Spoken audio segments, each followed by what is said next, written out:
Thank you very much. Ladies and gentlemen, it's the time. Siyaphuma las ekhaya siya yosebenza lapha kuleli khaya lesidingo. Siyambonga uNkulunkulu kusigcina kuze kubela makhelwane tendo.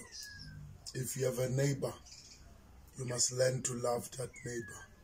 No matter how difficult it is, try to build one another ukuze niphile kamnandi.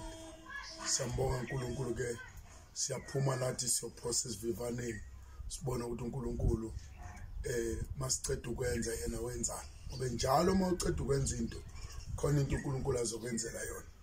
Mawenza into emntwini uNkulunkulu uzoyenza lento oyenzile kuwe nakubantwana bakho naphezulu kwezizukulwane sesithathu nasesine sabo bonke abantu abamthandayo uNkulunkulu. Siyambonga uNkulunkulu ke sithi makhelwane etendo hlala nathi njalo usilanzelele on our YouTube ungene ku Doni Ngwenyama ilapho uyothola khona imininingwane leminingi kamakhelwane etendo. Should it happen you want to give something, please use our number 0828322981.